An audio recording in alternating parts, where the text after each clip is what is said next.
दोस्तों, छलावा के बारे में हमने कई बार और कई कहानियां सुनी होगी। पर बहुत सी कहानियां हमने बस सुनी है। पर जो इंसान छलावा के अंदर फंस जाता है वही जानता है कि उसकी क्या हालत होती है। आज की ये कहानी हमें भेजी है विकास भल्ला साहब ने, जो कि एक बिजनेसमैन है। वो गुजरात के रहने वाले हैं और उनका मेन ऑफिस भी उन्हीं के शहर गुजरात में ही है। तो ये कहानी अब उनकी जुबानी। मेरा नाम विकास है और मैं एक बिजनेसमैन हूँ। बिजनेस के सिलसिले में मुझे कई बार दिल्ली, बम्बई, बेंगलोर और कोलकाता ऐसी जगहों पर जाना पड़ता था। एक दिन मुझे बिजनेस के ही किसी काम से कर्नाटक जाना था, पर उससे कुछ दिन पहले ही मैंने अपनी पत्नी को गोवा ट्रिप के लिए प्रॉमिस किया था। मेरी मीटिंग की वजह से वो गुस्सा हो गई। तो भाई अब गुस्सा होना तो जायज़ था, क्योंकि मैं उसे वक्त नहीं दे पा रहा था। फिर मैंने बिजनेस ट्रिप के साथ साथ गोवा ट्रिप का भी प्लान बना लिया। पर अब प्रॉब्लम ये थी कि मैडम कभी प्लेन से कहीं गई नहीं थी और उन्हें प्लेन से बहुत डर लगता था। फिर वाइफ की वजह से मैंने बाय रोड कर्नाटक जाने का प्लान किया। तो अब प्लान कुछ ऐसा था कि पहले हम गोवा जाएंगे, वहाँ किसी होटल में मैं अपनी वाइफ को ड्रॉप कर दूंगा और फिर कर्नाटक जाकर अपने काम कर मैं वापस गोवा आ जाऊंगा। तो प्लान के हिसाब से हम घर से निकल गए। रात कुछ 11 बजे के करीब हम महाराष्ट्र में एक होटल में खाना खाने रुके। खाना वगैरह खाया और फिर से हाईवे की तरफ निकल पड़े। पर हुआ ये कि हम हाईवे पर जाने की बजाय वहीं रास्ता भटक गए। उसी जगह पर आसपास कहीं घूमते रहे। तो फिर हमने गूगल मैप निकाला और फिर से रास्ता ढूंढने लगे और हाईवे की ओर चलने लगे। पर कुछ देर में मोबाइल का नेटवर्क आना ही बंद हो गया। पर फिर भी अंदाजे से हम एक कच्चे रास्ते से कहीं बढ़ते जा रहे थे। तो आगे कहीं हमें टॉर्च की रोशनी दिखाई पड़ी। वो कोई किसान था जो रात में खेतों को पानी दे रहा था। हमने उसके पास जाकर अपनी कार रोकी और उससे हाईवे जाने का रास्ता पूछा। तो उसने कहा, इथून सरळ पुढे जा, तिथं तुम्हाला दोन रस्ते दिसतील, एक छोटा आणि एक मोठा. तर तो मोठा रास्ता असेल ना, त्याने सरळ सरळ जा, म्हणजे पुढे 5-1 किलोमीटर हाईवे लागेल. वो आदमी असल में मराठी में बात कर रहा था। अब मेरे कुछ दोस्त महाराष्ट्र के होने की वजह से मुझे मराठी अच्छी तरह से समझ में आती थी। उसके कहने का मतलब ये था कि यहाँ से सीधे सीधे आगे निकल जाओ तो आगे जाकर दो रास्ते दिखाई देंगे, एक छोटा और एक बड़ा। उसमें से जो बड़ा रास्ता है उस रास्ते से कुछ 5 किलोमीटर की दूरी पर हाईवे है। मैंने उससे थैंक्स कहा और आगे निकल गया। पर हम जब कार आगे लेकर गए तो हम हैरान हो गए, क्योंकि वहां 2 नहीं बल्कि 3 रास्ते थे और तीनों भी बड़े बड़े लग रहे थे। तो मेरी वाइफ ने कहा, तुम्हें मराठी ठीक से समझ में तो आती है ना? तो मैंने उसे कहा, हाँ। उसने 2 रास्ते बताए थे और उसमें से बड़े रास्ते से जाने को कहा था। अब हम दोनों को लगा कि हम फिर से रास्ता भटक गए। मेरी वाइफ फिर से गुस्सा होने लगी और उस किसान को भला बुरा कहने लगी। कुछ देर बाद मैंने सोचा कि एक रास्ते से आगे जाते हैं, अगर आगे हाईवे नहीं मिला तो इसी रास्ते से वापस आकर दूसरे रास्ते से चले जाएंगे। अब आसपास इतना अंधेरा था कि कुछ ठीक से समझ ही नहीं आ रहा था। कोई लाइट नहीं थी, कुछ भी नहीं था। ऐसा लग रहा था जैसे हम किसी जंगल में फंस गए हैं। तो जैसा हमने डिसाइड किया, हम पहले एक रास्ते पर निकल गए। अब हम लगभग 7 से 8 किलोमीटर अंदर चले गए थे, फिर भी हमें कोई हाईवे दिखाई नहीं दिया। तो मैंने अपनी गाड़ी फिर से पीछे मोड़ ली। पर जैसे ही हमने अपनी गाड़ी घुमाई, हमें आगे एक मकान दिखाई दिया। उस मकान के बाहर एक लाइट जल रही थी। मेरी पत्नी और मैं, हम दोनों वो देखकर चौंक गए। उसने मुझसे कहा, अरे हम अभी यहाँ से गुजरे थे तो यहाँ कोई मकान नहीं था, और अब ये मकान और ये लाइट कहाँ से आ गई?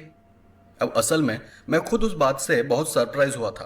पर मैंने उसे समझाया कि शायद कोई उस मकान में अभी जाग गया हो और उसने लाइट जला दी हो, और पहले लाइट न जलाने की वजह से हमें वो मकान दिखाई न दिया हो। हालांकि मैं जो बात कह रहा था, मैं जानता था कि वो झूठ है। वहां सच में कुछ देर पहले कोई मकान ही नहीं था। पर मैं अपनी पत्नी को डराना नहीं चाहता था और इसीलिए उसे और अपने आप को एक झूठी तसल्ली दे रहा था। मोबाइल में देखा तो नेटवर्क अभी भी नहीं आ रहा था। तो मैंने उससे कहा, चलो देखते हैं, कोई होगा वहाँ तो उससे हाईवे का रास्ता पूछ लेंगे। और मैंने अपनी कार उस मकान की ओर ले ली। अब जब हम उस मकान के पास पहुंचे तो देखा कि कोई बूढ़ा उस मकान की चौखट में बैठा हुआ था। तो हम वहाँ गए और मैंने अपनी गाड़ी थोड़ी दूरी पर ही रोक ली। मैंने अपनी वाइफ को गाड़ी के अंदर रुकने को कहा और मैं अकेला ही गाड़ी से उतर गया।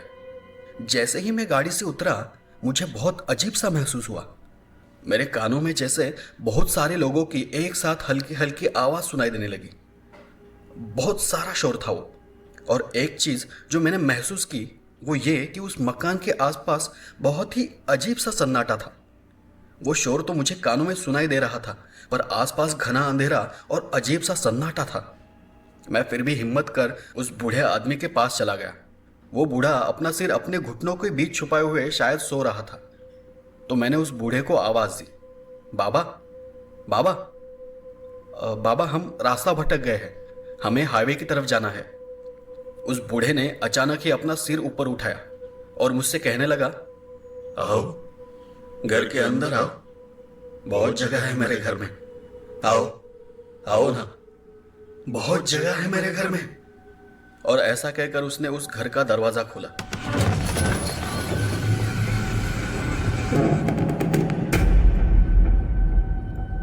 मैंने घर के अंदर देखा तो बहुत सारे लोग अंदर सो रहे थे। मैंने बाबा को कहा, नहीं बाबा, बहुत देर हो चुकी है, आप हमें बस रास्ता बता दो, हम चले जाएंगे।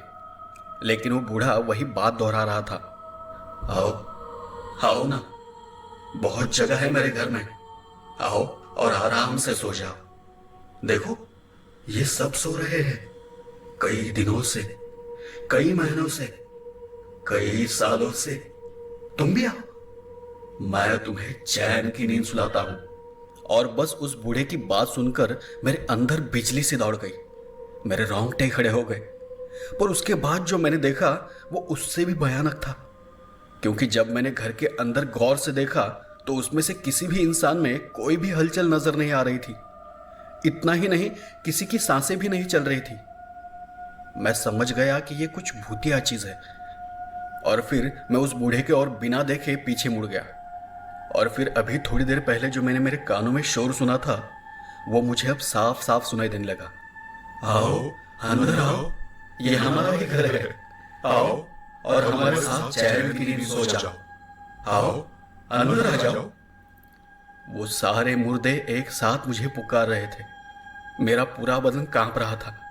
मेरी वाइफ मुझे देख रही थी तो मैंने उसे हाथों से इशारा करते हुए चुप रहने को कहा, पर तभी शायद उसने मेरे पीछे कुछ देखा और उसके भी चेहरे का रंग उड़ गया और वो अपने हाथों से मुझे जल्दी अंदर आने का इशारा करने लगी। मैं उसी हालत में जाकर गाड़ी में बैठ गया।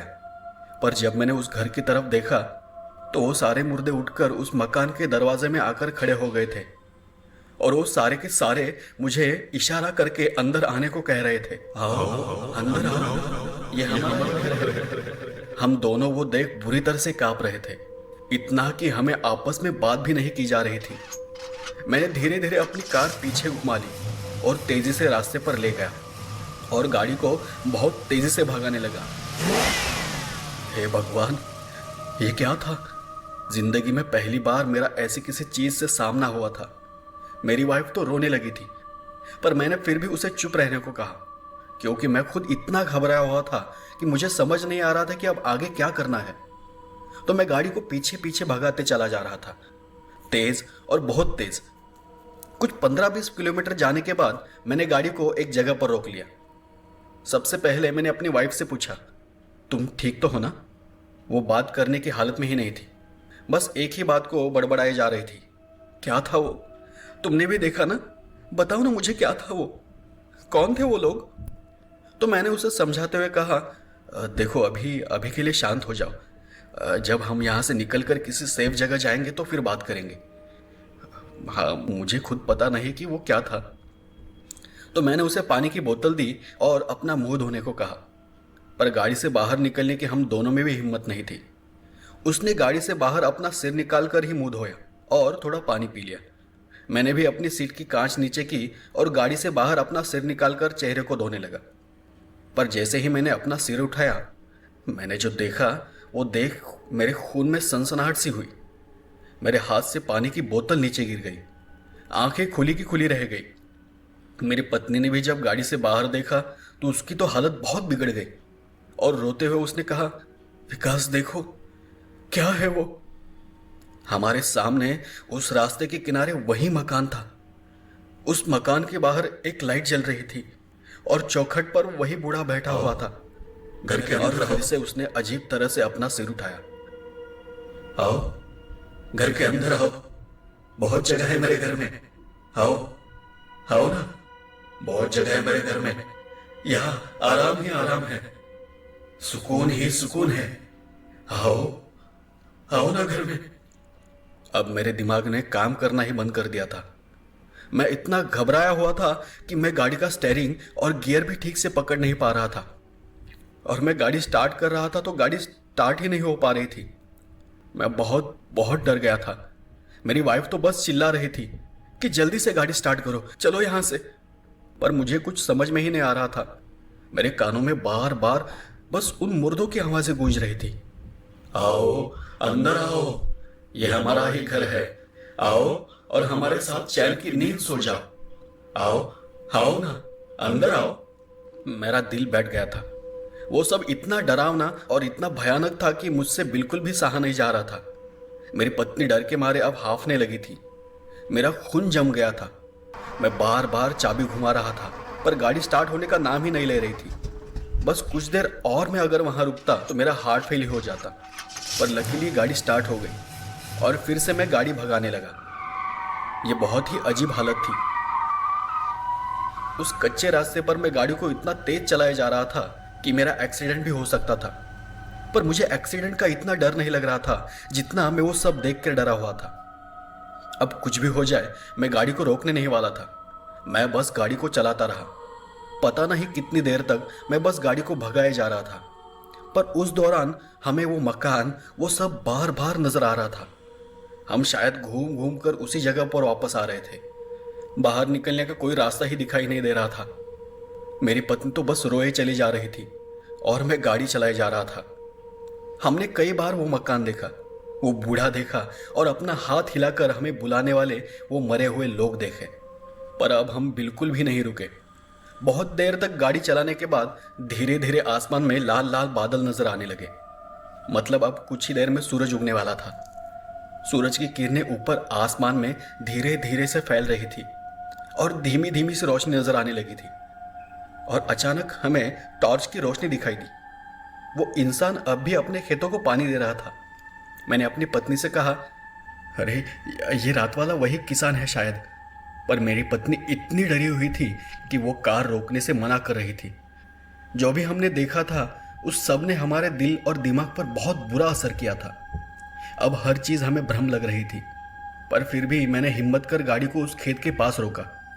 गाडी देखते ही वो किसान दौड़कर हमारे पास आया। काय झालं साहेब, अजून वाट सापडली नाही का? उसने हमें पहचान लिया था। उसके कहने का मतलब था कि क्या हुआ साहब, अभी तक रास्ता नहीं मिला? पर जब उसने हम दोनों की तरफ देखा तो शायद वो कुछ समझ गया और वो दौड़कर अपने झोपड़े के पास चला गया। कुछ ही देर में उसकी पत्नी और वो दोनों पानी लेकर हमारे पास आए और हम दोनों को पानी पिलाकर पकड़कर उनके झोपड़े के पास लेकर चले गए। इस बार मुझे थोड़ा सुकून सा महसूस हुआ, क्योंकि रात की उन आवाज़ों के बाद पहली बार मैंने किसी जिंदा इंसान की आवाज़ सुनी थी। उन्होंने हम दोनों को चाय दी और कुछ देर वहीं आराम करने को कहा। पर जब हम चाय पी रहे थे तो उस किसान ने हमें जो बताया वो सच में बहुत अजीब और डरावना था। उसने हमें बताया कि मैंने आपको बताया था कि आगे 2 रास्ते मिलेंगे, उसमें से बड़े रास्ते से जाना। पर शायद आपको तीसरा रास्ता दिखाई दिया होगा जो कि कहीं नहीं जाता।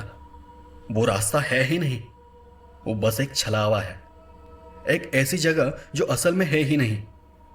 मैं इस गांव में कई सालों से रह रहा हूं और मैंने उस छलावे के बारे में बहुत बार सुना भी है, पर बहुत कम लोग हैं जो उससे बचकर वापस जिंदा लौटे हैं। तो मैंने उसे वो सब बताया, वो मकान, वो लाइट, वो बूढ़ा, वो मरे हुए लोग और वो मेरे कानों में आ रही आवाजें।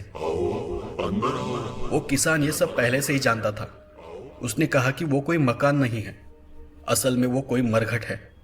वो बूढ़ा उस मरघट की रखवाली करता है और जो भी उस मरघट के पास जाता है वो उन्हें अंदर आने को कहता है। पर अगर कोई इंसान गलती से भी उस मरघट यानी उस मकान के अंदर चला जाता है तो वो इंसान वही का हो जाता है। वो बूढ़ा उसे हमेशा के लिए वही सुला देता है। वह आपने जो भी मुर्दा लोग देखे थे वो सब उस छलावे के शिकार थे। वो अब हमेशा के लिए उस मरघट के हो गए हैं। पर अच्छा हुआ कि आप उस मकान के अंदर नहीं गए। आपने अपने आप पर काबू किया। बहुत कम लोग हैं जो उनकी आवाज़ सुनने के बाद भी अपने आप को काबू कर पाते हैं। आप में बहुत हिम्मत है साहब। इसलिए आप बचकर वापस आए। उस किसान की बातें सुनकर अब मुझ में थोड़ा सा धीरज बढ़ने लगा था। सच में मौत के मुंह से मैं जिंदा बाहर वापस आया था। फिर मैंने और मेरी पत्नी ने कुछ देर वहीं आराम किया और उन दोनों पति पत्नी का शुक्रिया अदा कर सुबह 11 बजे के करीब उनके उस करीब खाने से निकल गए। इस बार फिर से हम उस किसान के बताए हुए रास्ते पर आगे बढ़े। उसने बताया कि आप डरो नहीं, छलावा बस अंधेरे में ही इंसान को फंसा सकता है। कुछ थोड़ी दूर पर हमें उसने जैसे बताया था बिल्कुल उसी तरह दो रास्ते दिखाई दिए, एक छोटा कच्चा और एक बड़ा और पक्का रास्ता। अब हालत ये थी कि हम उस बड़े रास्ते पर आगे चले तो गए, पर उस रात ने हमारे दिमाग पर इतना बुरा असर छोड़ा था कि दिन में भी हम आसपास देखते चले जा रहे थे कि कहीं वो मकान, वो बूढ़ा, वो सब फिर से दिखाई न दे। पर खुशकिस्मती से वैसे हुआ नहीं और कुछ 5 या 6 किलोमीटर जाने के बाद हमें आगे एक बड़ा सा हाईवे दिखाई दिया। हम दोनों ने राहत की सांस ली और आपस में बिना कुछ बोले हम घर की ओर निकल गए। मैंने अपनी मीटिंग और गोवा की ट्रिप दोनों कैंसिल कर दी।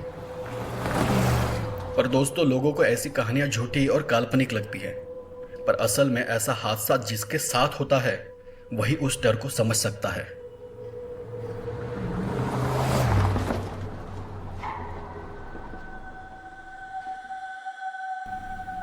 नमस्कार दोस्तों, मेरा नाम निमेश है। बेसिकली मैं मुंबई का रहने वाला हूँ। कुछ साल पहले मैं पढ़ाई के लिए पुणे शिफ्ट हुआ था। बात कुछ 2007 या 2008 के करीब की है, जब मैं वहाँ स्टडीज़ के लिए गया था। हमारा कॉलेज बहुत बड़ा था और मुंबई से पुणे जाने की वजह से हम कुछ दोस्त वहाँ एक रूम रेंट पर लेकर रहा करते थे। तो कुछ ही दिनों में वहाँ मेरा एक दोस्त बन गया था। नाम था अमोल काले। वो रत्नागिरी से था। रत्नागिरी के आसपास ही कहीं उसका एक छोटा सा गांव है। अब बहुत साल हो गए उस बात को, तो नाम ठीक से याद नहीं। तो उन दिनों हमारी काफ़ी अच्छी दोस्ती हो गई थी। नए नए दोस्त बने थे तो हम दोनों रात रात भर एक दूसरे से काफ़ी सारी बातें किया करते थे। तो बातों बातों में एक दिन उसने मुझे बताया कि वो रत्नागिरी की एक बड़ी फैमिली से बिलोंग करता है और उनके गांव में सब उनके ही रिश्तेदार है और वहाँ पर जो घर है वो सारे घर, वहाँ की ज़मीन और खेती बाड़ी सब उन्हीं की है। पर सबसे हैरान करने वाली बात यह थी कि वहाँ पर कभी भी कोई चोरी नहीं होती। मतलब कोई बिना उनकी परमिशन उनकी ज़मीन के अंदर आकर कुछ गलत काम नहीं कर सकता, और अगर कोई कुछ गलत करने की कोशिश करता है तो उसे पनिशमेंट मिलती है। तो मेरे मन में अब कई सवाल उठ रहे थे कि वो घर, वो ज़मीन सब तो ठीक है, पर ये सज़ा का क्या चक्कर है। तो मैंने अमोल से पूछा कि भाई ऐसा क्यों? मतलब आपके गांव में तो कोई भी चुपचाप आकर कुछ गलत करके जा सकता है, चोर थोड़ी ना चिल्लाते हुए जाएगा कि मैंने चोरी की है। तब उसने मुझे बताया कि वहाँ पर एक मंदिर जैसा एक बहुत पुराना घर है और वहाँ हर साल एक सीक्रेट पूजा की जाती है और उनके पूर्वज जो कि मर चुके हैं वो उनको प्रोटेक्ट करते हैं, उन्हें आने वाली मुसीबत से बचाते हैं। तो यह सुनकर मुझे अजीब लगा, क्योंकि पहले से ही मैं ये भूत प्रेत वाली बातों पर यकीन नहीं करता था। मतलब आप ही सोचो, कैसे कोई मरा हुआ इंसान भला किसी घर और ज़मीन को प्रोटेक्ट कर सकता है। कुछ दिनों बाद हमारे वेकेशंस आने वाले थे, तो मैंने सोचा कि चलो अमोल के गांव ही घूम कर आ जाए। जो वो मुझे हर बार अपने गांव के बारे में बताता रहता है, तो गांव भी देखना हो जाएगा, घूमना फिरना भी हो जाएगा और वेकेशंस भी निकल जाएंगे। तो फिर अमोल ने हम दोनों के रेल टिकट बुक किए और फिर हम दोनों उसके गांव निकल गए। तो अब हम दोनों रत्नागिरी पहुंच गए। जैसे ही हम उतरे, हम सीधा अमोल के गांव चले गए। जब हम गांव की बाउंड्री के पास थे तो मैंने देखा कि वहां पर एक छोटी सी नदी है जिसके ऊपर एक छोटा ब्रिज बना हुआ था। हमें वो ब्रिज क्रॉस करके गांव के अंदर जाना था, तो हम दोनों वहीं उतर गए और अमोल ने गाड़ी से उतरने के बाद गांव की ओर देखते हुए अपने दोनों हाथ जोड़ते हुए कुछ प्रार्थना की और अपनी जेब से हमारी ट्रेन की टिकट निकालकर उस नदी के पानी में फेंक दी। मैंने उससे पूछा कि ये क्या है, मतलब ऐसा क्यों किया तुमने? तो अमोल ने कहा कि गांव में आते वक्त हमें अपने पूर्वजों को बताना पड़ता है कि हम गांव के अंदर आ रहे हैं। तो मजाक मजाक में मैंने उससे कहा, मेरे बारे में बता दिया ना, कहीं वो मुझे ही चोर समझकर सजा न दे दे। और मैं हंसने लगा। तो उसने कहा, चुप कर यार, ये हमारे गांव का रिवाज है। उसके बाद हम अमोल के घर चले गए। जैसे ही हम घर पहुंचे, उसकी मम्मी पापा भाई बहन सबने हमारा स्वागत किया। तो हमने नाश्ता वगैरह किया और थोड़ी देर आराम किया। दोपहर को अमोल ने कहा कि चल तुझे हमारा गांव दिखाता हूँ। अब यहाँ आया ही है तो हमारी ज़मीन, खेती बाड़ी, बाग बगीचे सब देख ले। तो हम दोनों गांव घूमने निकल गए। अब हम गांव घूम रहे थे, दोपहर का वक्त था, तो गांव में कुछ 30 या 40 ही घर थे। सारे लोग एक ही फैमिली से बिलोंग करते थे। उनके घरों के आसपास ही चारों तरफ उनके खेत और बाग बगीचे थे। अब ऐसा था कि गांव के बाहर निकलना है तो उनके गांव के बीच से ही एक रास्ता निकलता था और उसी रोड से हम बाहर जा सकते थे। और जब हम उस रोड से जा रहे थे तो सामने एक ढलान जैसी जगह थी और उस पर एक पुराने खंडर जैसा मकान था, जो कि पुराने जमाने के वाड़े की तरह बड़े बड़े पत्थरों से बना हुआ था। मतलब वो वाड़ा ही था, मतलब वो दिखने में वाड़ा ही लग रहा था। तो मैंने अमोल से कहा, अरे अमोल, ये वही जगह है ना जहाँ तुम्हारे पूर्वजों की पूजा होती है? तो उसने उस बड़े वाड़े को देखते हुए हाँ कहते हुए अपना सिर हिलाया। तो मैंने अमोल का मजाक उड़ाते हुए फिर कहा, चल ना, अंदर जाकर तेरे दादाजी और परदादाजी से मिलकर आते हैं। तो उसने कहा कि नहीं, मुझे अंदर जाने की परमिशन नहीं है। वाड़े के अंदर जाने के लिए भी उनकी परमिशन लगती है, ऐसे ही बिना परमिशन अंदर नहीं जा सकते। तो मैंने उसके हाथ को पकड़ते हुए और खींचते हुए कहा, अरे चल ना यार, अंदर तेरे ही दादा परदादा होंगे, वो थोड़ी ना तुझे कुछ कहेंगे। तो उसने अपना हाथ छुड़ाते हुए कहा, नहीं यार प्लीज फोर्स मत कर, मैं खुद आज तक इस वाड़े में नहीं गया हूं। तो मैंने फिर उससे कहा, ऐसा थोड़ी ना होता है यार, तेरा खानदानी वाड़ा है और तू खुद आज तक अंदर नहीं गया। थोड़ी देर की तो बात है, बस अंदर जाएंगे और देखकर वापस चले आएंगे। तो अमोल फिर भी मना ही कर रहा था। देख यार, जिद मत कर, छोड़ दे। वो मानने को तैयार ही नहीं था, पर मैंने फिर भी उसे मनाने की कोशिश की। यार देख, जब से तूने मुझे वो पूर्वजों वाली बात बताई है ना, मुझे बहुत मन कर रहा है कि अंदर जाकर एक बार देख कर आऊं। अब तू अंदर आना ही नहीं चाहता तो एक काम कर, तू यहीं रुक और मैं अकेला ही अंदर जाकर आता हूं। तो अमोल मेरी बात सुनकर डर गया। देख, तुझे जाना है तो जा, मैं नहीं अंदर आ रहा, पर उसके बाद जो भी होगा वो तेरी जिम्मेदारी होगी। मैं तो अपने घर जा रहा हूं। तो फिर मैंने भी उसे ज्यादा फोर्स नहीं किया और उसका मजाक उड़ाना शुरू किया।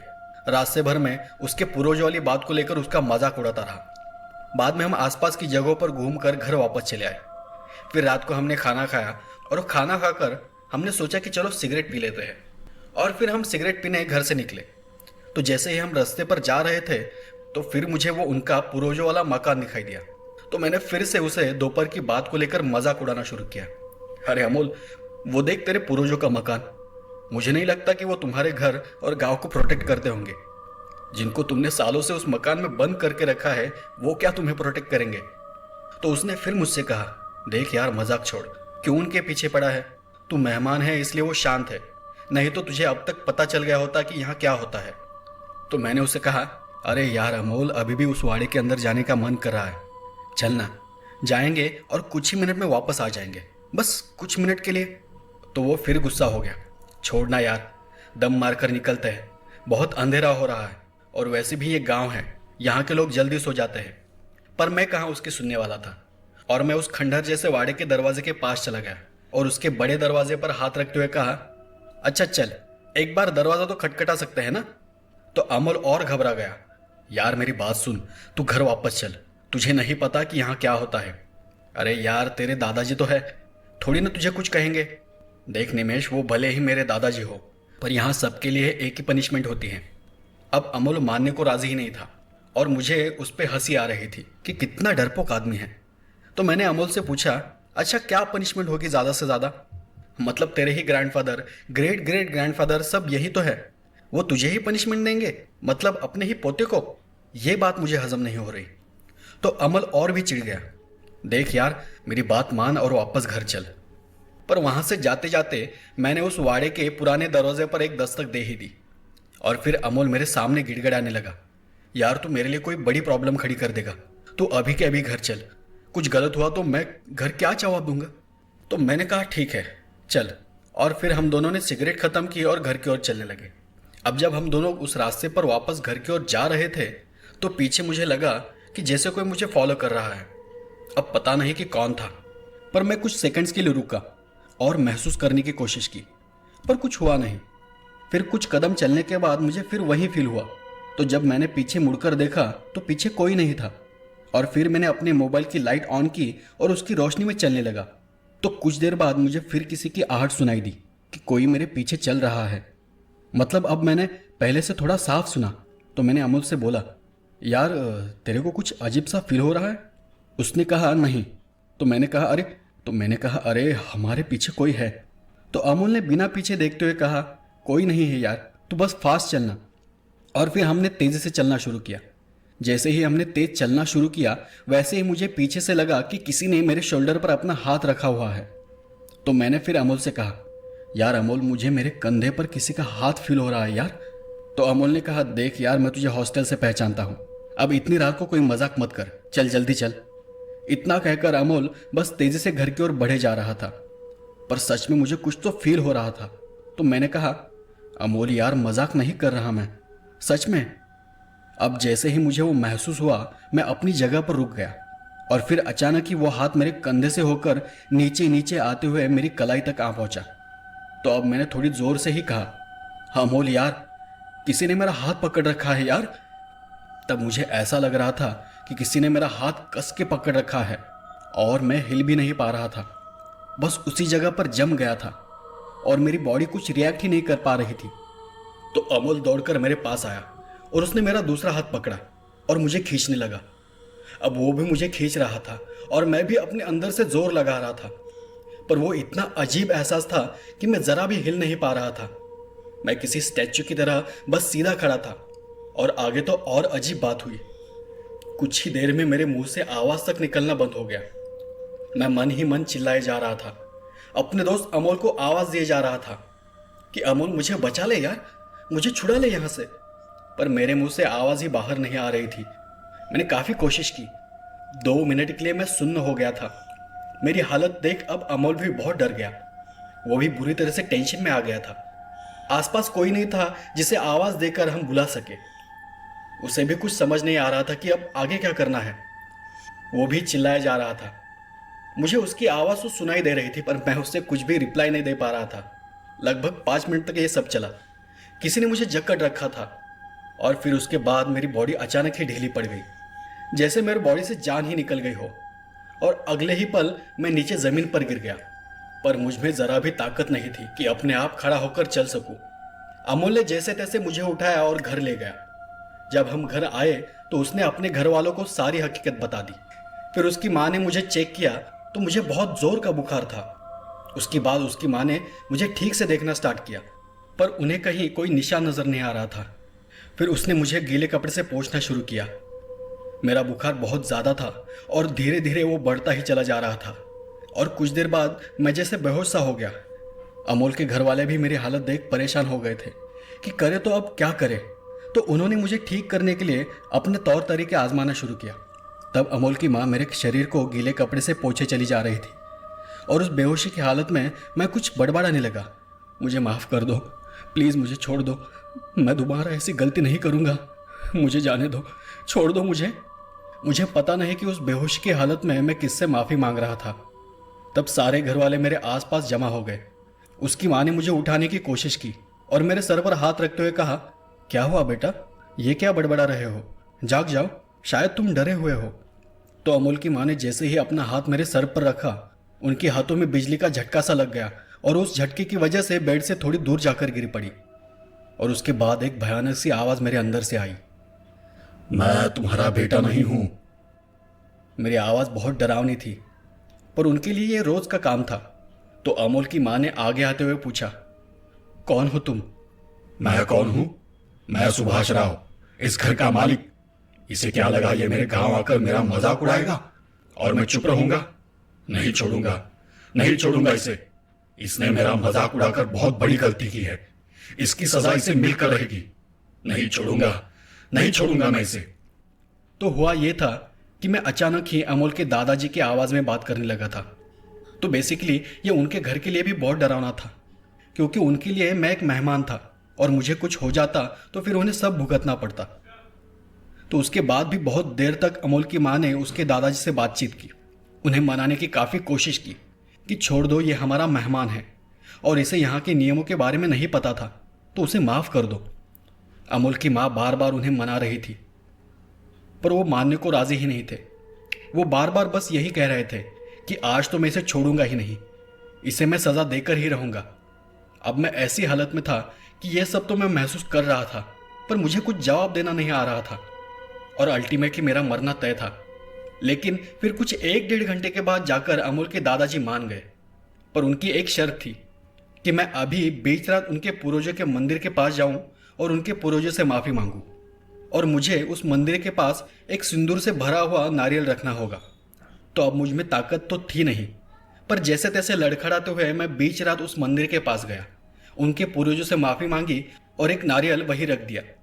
उसके बाद करीब करीब एक हफ्ते तक मैं बेड में पड़ा था। मेरा बुखार तो अगले दिन उतर गया था, पर वो जो मैंने अपने अंदर महसूस किया था, उस वजह से हफ्ते भर तक मुझे थकावट और बदन में भारीपन महसूस हो रहा था। वो जो मैंने महसूस किया था वो क्या था मुझे पता नहीं, पर मैं मरते मरते बचा हूँ। और अब मैं उन बातों पर विश्वास भी करता हूँ कि भूत प्रेत आत्माएं होती है, और अगर तुम जानबूझकर उन्हें छेड़ोगे तो वो तुम्हें नहीं छोड़ेंगे। नमस्कार दोस्तों, मेरा नाम विनय है। मैं दिल्ली का रहने वाला हूँ। मैं आज जो आपको बताने जा रहा हूँ वो याद करने से ही मेरा सर भारी होने लगा है। ये घटना इतनी खौफनाक और दिल दहला देने वाली है कि मैंने आज तक अपने परिवार को भी नहीं बताया, बस मेरे कुछ करीबी दोस्तों को पता है। दरअसल ये घटना मेरे साथ 6 साल पहले हुई थी। मैं उस समय 19 साल का था और मेरे कॉलेज का पहला साल था। मेरा कॉलेज दिल्ली के अंदर पड़ता था और मेरा घर दिल्ली से थोड़ा बाहर था, तो मुझे कॉलेज जाने के लिए रोज़ 2 बसें पकड़नी पड़ती थी। दूसरी बस में एक मेरी ही उम्र की लड़की रोज़ ट्रैवल किया करती थी। वो दिखने में बहुत खूबसूरत थी, पर मुझ में कभी उससे बात करने की हिम्मत नहीं थी। मैं सही वक्त का इंतज़ार कर रहा था, बस यही सोचता रहा कि किसी तरह उसके साथ की सीट में बैठने का मौका मिल जाए, पर हर बार कोई ना कोई उसके साथ बैठ जाता था। जब भी मैं उसे और वो मुझे देखती, हम स्माइल पास करते थे। मुझे भी पता था कि वो मुझे लाइक करती है। और फिर कुछ महीनों बाद दिसंबर का महीना आया। सुबह की ठंड होती थी, तो अब बहुत कम लोग सुबह की बस से ट्रैवल करते थे। एक दिन जब मैंने अपनी सुबह की दूसरी बस पकड़ी तो देखा कि उस लड़की की पास की सीट खाली पड़ी थी। मैंने किसी तरह हिम्मत की और उसके पास जाकर पूछा, क्या मैं यहाँ बैठ सकता हूँ? हाँ, मुझे कोई प्रॉब्लम नहीं है, उसने कहा। मैं बहुत खुश हो गया और उसके बगल में बैठ गया। मैंने उससे पूछा, तुम्हारा नाम क्या है? और उसने कहा, रश्मि। और तुम्हारा? मेरा नाम विनय है। और ऐसे ही हम धीरे धीरे बात करने लगे और कुछ ही दिनों में फ्रेंड्स भी बन गए। वो अपने बारे में बहुत कम ही बताती थी। मुझे इतना पता था कि वो कोई कॉल सेंटर में जॉब करती है। बहुत बार पूछने के बाद भी उसने अपनी कंपनी का नाम नहीं बताया। हम आजकल की न्यूज़ और पिक्चरों की बातें करते थे। जैसे जैसे दिन बीतते गए हम एक दूसरे के और क्लोज आ गए। मैंने नोटिस किया कि अब वो मुझसे बात करने में डरती थी। खैर, अब मेरे कॉलेज में सर्दियों की छुट्टी पड़ने वाली थी, इसीलिए छुट्टियों के कुछ दिन पहले ही मैंने उससे उसका नंबर मांगा ताकि मैं छुट्टियों में भी उससे बात कर पाऊँ और उसके और क्लोज आ जाऊँ। पर जैसे ही मैंने बोला वो बहुत डर गई। उसने कहा, मैं तुम्हें अपना नंबर नहीं दे सकती। मुझे वो चीज़ बहुत अजीब लगी। मैंने पूछा कि तुम मुझे पसंद तो करते हो ना? तो उसने कहा, मैं तुम्हें बहुत पसंद करती हूँ, पर तुम मुझे नहीं जानते। मैं कोई साधारण लड़की नहीं हूँ। मुझे कुछ समझ नहीं आ रहा था। मैंने उसको बोला, तुम क्या कहना चाहती हो? फिर उसने जो बोला वो सुनकर मेरी हंसी और पसीने दोनों छूट गए। उसने बोला कि वो एक चुड़ैल है। मैं पता नहीं क्यों बहुत जोरों से हंसने लगा। मुझे लगा कि वो मजाक कर रही है। भला इतनी सुंदर लड़की चुड़ैल कैसे हो सकती है? पर उसका चेहरा शांत था। उसने बोला कि मैं तुम्हें बहुत पसंद करती हूँ और तुमसे झूठ नहीं बोल सकती। मुझे अभी भी लग रहा था कि वो मजाक कर रही है, और उसका चेहरा ये नहीं कह रहा था। मैंने मजाक मजाक में पूछा, तो फिर तुम बस से क्यों ट्रैवल करती हो? सीधा हवा में उड़कर क्यों अपनी जॉब पर नहीं जाती? ये सुनते ही वो बहुत गुस्सा हो गई। उसने गुस्से में कहा कि मैं मरने के बाद पूरी चुड़ैल बन जाऊंगी। इस बात पर भी मुझे बहुत हंसी आ रही थी।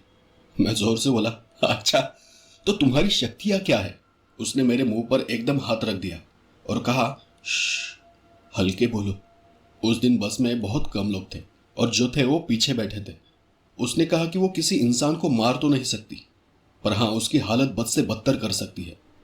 तभी बस के कंडक्टर का फोन बजने लगा। मैंने रश्मि को मजाक मजाक में कहा, अच्छा, तो इस कंडक्टर पर अपना जादू आजमाओ। हमारा बस का स्टॉप आ चुका था। वो बिना कुछ बोले ही बस से उतर गई। मुझे पूरे दिन यही लगता रहा कि वो मुझे लाइक नहीं करती और मुझसे दोस्ती तोड़ने के लिए कुछ भी बोल रही है। खैर, जब मैंने अगले दिन दूसरी बस पकड़ी तो देखा रश्मि उस दिन नहीं आई थी। मैंने अपनी नज़र घुमाई तो देखा वो कंडक्टर आज नहीं आया था। उस कंडक्टर को मैं बहुत महीनों से डेली देख रहा था। उसका नाम पंकज था। उसका भाई ही बस ड्राइवर था। मुझे कुछ समझ नहीं आ रहा था। मैं जल्दी से ड्राइवर सीट पर गया और पूछा, आज आपका भाई क्यों नहीं आया? फिर जो उसने बताया वो सुनते ही मुझे चक्कर आने लगे। उसने कहा, पंकज की तबीयत काल दोपहर को बहुत ज़्यादा खराब हो गई थी। उसको बहुत उल्टियाँ आने लगी थी, इसीलिए उसे हॉस्पिटल में भर्ती किया है। ये सुनते ही मैं पसीना पसीना हो गया। मैं इतना डर गया कि मैं बता नहीं सकता। मुझे विश्वास नहीं हो रहा था कि वो लड़की चुड़ैल है। मुझे अपने आप पर बहुत गुस्सा आ रहा था, क्योंकि मैंने ही उसको कंडक्टर पर कुछ करने को बोला था। मैंने ड्राइवर को उतरते हुए 1200 रुपये दे दिए और कहा, ये आपके भाई के लिए है। पहले तो वो राजी नहीं हुआ, पर मैं उसे ज़बरदस्ती देकर उतर गया। सच कहूँ तो मुझे बहुत चिंता हो रही थी कि पंकज को कुछ हो न जाए। मुझ में अब उस लड़की से बात करने की हिम्मत नहीं थी, पर मैं देखना चाहता था कि उसने ऐसा कैसे किया। जब मैं अगले दिन दूसरी बस में बैठा तो वो लड़की पीछे बैठी हुई थी। ये देखते ही मैं फिर से डर गया। मैं अब उसके पास नहीं बैठना चाहता था, इसलिए मैं बस की सामने वाली सीट पर बैठ गया। मुझे समझ आ गया था कि ये कोई कॉल सेंटर में जॉब नहीं करती, क्योंकि न वो तो कभी जॉब वाले कपड़े पहनती थी और न ही उसके पास कोई ऑफिस वाला बैग होता था। मैंने डिसाइड कर लिया कि मैं आज कॉलेज नहीं जाऊंगा, बल्कि इसका पीछा करूंगा। भला इतनी सर्दी में हर दिन सुबह सुबह वो जाती कहाँ है? जब वो उतरी तो मैंने उसकी तरफ बिल्कुल नहीं देखा। थोड़ी देर में मैं भी उतर गया तो देखा उसने एक ऑटो पकड़ लिया। मैंने भी जल्दी जल्दी एक ऑटो वाले को पकड़ा और उसको 50 रुपये दिए और उस लड़की के ऑटो का पीछा करने को कहा। मैं आपको उस जगह का नाम तो नहीं बता सकता, पर वो ऑटो एक दिल्ली के काफ़ी सुनसान जगह पर जा रहा था। करीब 10 मिनट उस लड़की को फॉलो करने के बाद वो ऑटो एक जगह रुक गया और वो लड़की भी उतर गई। मैंने भी कुछ देर पहले ही अपना ऑटो रोक लिया और मैं भी उतर गया। मेरा ऑटो वाला बहुत डरा हुआ था, जैसे उसे पता था कि आगे क्या होने वाला है। रश्मि उतरने के बाद इधर उधर देख रही थी कि कोई उसका पीछा तो नहीं कर रहा। फिर वो एक खंडर जैसे बिल्डिंग की तरफ बढ़ने लगी। मेरी हिम्मत नहीं हो रही थी कि मैं उसका पीछा करूं, पर मुझे जानना था कि वो इतने महीनों से हर रोज कहाँ जा रही है। मैं उसका पीछा करता गया और वो एक सुनसान बिल्डिंग के सामने खड़ी हो गई। मुझे ज्यादा कुछ दिखाई नहीं दे रहा था, पर ऐसा लग रहा था कि वो कुछ बोल रही है। कुछ देर बाद वो अंदर चली गई। मेरा दिल मुझे चिक चिक कर कह रहा था कि मैं वापस लौट आऊं, पर मैं बचपन से ही इन बातों का मजाक उड़ाता आया हूं। मुझे इन चीजों में कभी यकीन नहीं था, इसलिए मैं एक बार अपनी आंखों से देखना चाहता था कि आखिर वो लड़की क्या करती है। खैर, मैंने सोचा मैं खिड़की की पिछली तरफ से झांकने की कोशिश करता हूँ। किसी तरह चुपके चुपके मैं पिछली तरफ पहुंच गया। किस्मत अच्छी थी, वहां एक टूटी खिड़की थी और खिड़की के आगे एक बड़ा सा खाली कमरा था। मुझे कुछ लोगों की आवाजें सुनाई दे रही थी। मैं किसी तरह उस खिड़की के अंदर घुस गया। आज मैं सोचता हूं तो मुझे गुस्सा आता है कि मैंने ऐसा क्यों किया, पर उस समय मैं इतना बड़ा नहीं हुआ था कि मैं अपनी जान का खतरा समझूं। थोड़ी देर में वो आवाजें बहुत तेज होने लगी और क्लियर हो गई। वो कोई गलती की बात कर रहे थे। ध्यान से सुनने पर समझ में आया कि वो उस बस कंडक्टर की ही बात कर रहे थे। उनमें से कोई कह रहा था कि तुम्हें किसी को बताना नहीं चाहिए था कि तुम कौन हो। उस कमरे में कोई दरवाजा नहीं था। मैंने हिम्मत करके धीरे से बाहर झांक के देखा तो जो मैंने देखा वो देखते ही मेरा खून ही जम गया। वो लड़की मुर्दा लोगों से बात कर रही थी। उन लोगों का चेहरा बुरी तरह से गला हुआ था। वो देखते ही मैंने बहुत जोर से चिल्लाने की कोशिश की, पर मेरे मुंह से आवाज तक नहीं निकली। वो इतना खौफनाक था कि किसी को भी हार्ट अटैक आ जाता। मैंने अपनी नजर खिड़की की तरफ घुमाई तो देखा कि वो सारे मुर्दे लोग वहीं खड़े थे। आगे क्या हुआ मुझे कुछ याद नहीं। कुछ देर बाद मेरी आंख खुली तो मैं बिल्डिंग से थोड़ी दूर जमीन पर पड़ा हुआ था। कुछ मिनट तो मुझे ये समझने में ही लग गए कि मेरे साथ क्या हुआ है। मैं किसी तरह उठा और अपनी जेब से फोन निकालने की कोशिश की तो देखा कि जेब में एक कागज पड़ा हुआ था और उसमें लिखा था कि मैं तुम्हें पसंद करती हूं, इसीलिए मैंने तुम्हें किसी तरह आज बचा लिया। आज के बाद मैं तुम्हें कभी नहीं दिखूंगी। ये पढ़कर मेरे रोंगटे खड़े हो गए। मैं किसी तरह वापस घर पहुंच गया। अगले दिन से छुट्टियां पड़ गई। छुट्टियों के बाद जब मैं बस में गया तो उस लड़की ने आना ही बंद कर दिया था। ये कहानी लिखते हुए भी मेरे हाथ कांप रहे हैं। आज मेरी अच्छी जगह नौकरी लग गई है और कुछ ही सालों में मेरी शादी भी होने वाली है। दोस्तों, ये कहानी मेरे एक दोस्त की है जो पेशे से डॉक्टर है। उनका नाम है निखिल परमार। ये कहानी मैं उनकी जुबानी बताने जा रहा हूं। हालांकि डॉक्टरी पेशा ही ऐसा है कि जिंदगी में हर बार उनका मुर्दों से सामना हो जाता है। लोग उनके सामने दम तोड़ देते हैं, पर इस पेशे में एक डॉक्टर की तौर पर उन्हें अपनी इमोशंस, अपनी फीलिंग्स पर काबू करना पड़ता है। और इसी वजह से किसी डॉक्टर को किसी भूतिया या डरावनी चीजों से शायद ही कभी डर लगता होगा, पर कभी कभी कुछ अजीबोगरीब चीजें बड़े से बड़े बहादुर इंसान को भी डरने पर मजबूर कर देती है। मैं भी एक ऐसी ही अजीबोगरीब घटना का शिकार हुआ था। कहानी करीब 3 साल पहले की है। तब मैं अहमदाबाद में रहा करता था और मेरा क्लिनिक उसी शहर में सरदार पटेल चौक में था। मेरा डॉक्टरी का काम अच्छा खासा चल रहा था, पर दिन भर के काम और थकावट की वजह से मैं शांत जगह पर रहना पसंद करता था और इसीलिए शहर में थोड़ी ही दूर पर मैंने एक फ्लैट खरीद लिया। मेरी शिफ्ट नॉर्मली मॉर्निंग से इवनिंग तक होती थी, तो रोज सुबह शाम आधे घंटे की ड्राइव करके घर से हॉस्पिटल और हॉस्पिटल से वापस घर आना जाना होता था। पर मेरे साथ हुआ वो हादसा इतना डरावना था कि उस हादसे की वजह से मेरा एक्सीडेंट होते होते बच गया था। उस दिन मैं एक इमरजेंसी केस की वजह से रात भर हॉस्पिटल में रुका हुआ था।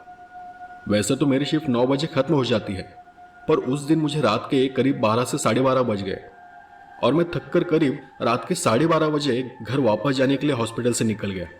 तो जैसे ही मैं हॉस्पिटल के गेट से बाहर निकल रहा था तो एक काली बिल्ली ने मेरा रास्ता काट लिया।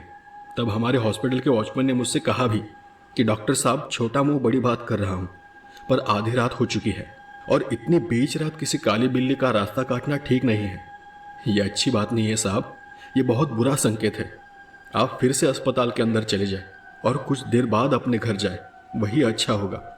अब मैं पहले से इन सब बातों पर कभी यकीन नहीं करता था, तो मैंने हंसते हुए अपनी गर्दन हिलाई और उसे गेट खोलने को कहा। हॉस्पिटल छोड़कर कुछ ही देर में मैं एक कच्चे रास्ते से निकल पड़ा। हालांकि इस रास्ते से मैं कई बार हॉस्पिटल आया और गया था, पर आज ये रास्ता बहुत ही सुनसान नजर आ रहा था। थोड़ी दूर जाने के बाद अचानक कोई चीज बहुत तेजी से मेरी कार के सामने से गुजरी। मुझे लगा कि कोई जंगली जानवर था। उसके बाद बस थोड़ा आगे जाते ही एक बहुत बड़ी बकरी अचानक ही रास्ते के बीचों बीच मेरी कार के सामने आकर खड़ी हो गई। मैंने जोर से गाड़ी को ब्रेक लगाई। बहुत जोर की आवाज करते हुए मेरी कार रुक गई और उस आवाज को सुनकर उस बकरी ने अपना मुंह गाड़ी की तरफ पलटा। पर उसके बाद जो मैंने देखा वो देख मेरे होश ही उड़ गए। मैंने देखा कि उस बकरी ने अपने मुंह में एक छोटी सी खोपड़ी दबोच रखी है और वो दिखने में तो बकरी दिख रही थी, पर उसकी सिर्फ बॉडी ही बकरी जैसी थी, बाकी सिर्फ किसी औरत जैसा दिखाई पड़ रहा था। उसके सर पर किसी औरत जैसे लंबे लंबे बाल थे जो जमीन तक को छू रहे थे। ये देख मैं दंग रह गया, क्योंकि एक तो वो पूरी तरह से बकरी नहीं थी और अगर बकरी हो भी तो बकरी कभी ऐसी चीजों को छूती नहीं है। मैं डॉक्टर होने की वजह से एक वक्त मुझे ऐसा भी लगा कि शायद ये मेरा हेलुसिनेशन तो नहीं है।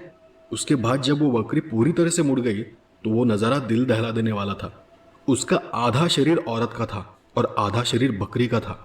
मतलब आगे इंसानों जैसे हाथ और सिर था और पीछे बकरी जैसा आकार था। पर फिर मैंने देखा कि वो बकरी अपना आकार बदल रही है। मैंने तुरंत कार को पीछे मोड़ लिया और पीछे की तरफ गाड़ी घुमाई, पर जब तक मैं कार को पीछे की तरफ मोड़ लेता मैंने देखा उसका आकार बढ़ता जा रहा है। उसकी हाइट बढ़ती ही चली जा रही है। उसका आकार बकरी से किसी औरत जैसा हो रहा था। वो मिरेकल था या मेरा भ्रम था, मुझे कुछ पता नहीं। मेरे लिए ये बहुत ही अजीब और चौंका देने वाली बात थी। और अचानक ही वो आधी बकरी आधी चुड़ैल धीरे धीरे मेरी तरफ बढ़ने लगी। डर के मारे मैं बावला हो गया और चीखने लगा। मैंने जोर से अपनी कार को भगाया। अब तो वो गाड़ी के पीछे दौड़ने लगी। बहुत देर तक भागने के बाद वो और बड़ी दिखने लगी और उसने पूरी तरह से एक चुड़ैल का रूप ले लिया। हाँ, वो चुड़ैल ही थी, क्योंकि मैंने जब जब पीछे मुड़कर देखा मैंने देखा कि वो भाग तो मेरी तरफ रही थी और उसके पैर उल्टे पड़ रहे थे। मतलब उसके पैर उल्टे थे। वो बहुत ही तेजी से दौड़ रही थी। मुझे मेरी मौत साफ साफ नजर आ रही थी। पर आखिरकार मैं पेशे से एक डॉक्टर था और हमें ट्रेनिंग के दौरान ही ऐसे सीरियस और कॉम्प्लिकेटेड हालातों का सामना करना सिखाया जाता है। तो फिर पहले तो मैंने अपने आप को शांत किया और धीरे धीरे कार का स्पीड बढ़ाते हुए मैं कार को 120 की स्पीड से भगाने लगा। पर अचानक ही वो चुड़ैल पीछे से आगे की तरफ आ चुकी थी। मैंने सोचा कि वो जो भी कोई चीज़ है उसे इसी स्पीड से कुचलते हुए आगे निकल जाऊंगा। पर जब मेरी गाड़ी उससे टकराई तो मुझे कुछ भी फील नहीं हुआ और वो अचानक ही कहीं गायब सी हो गई। लेकिन गाड़ी से टकराते ही सब तरफ सफ़ेद सफ़ेद धुआं दिखाई देने लगा। मैं पागलों की तरह कार को तेज चलाए जा रहा था और मैंने तसल्ली के लिए सामने के मिरर में पीछे की तरफ देखा।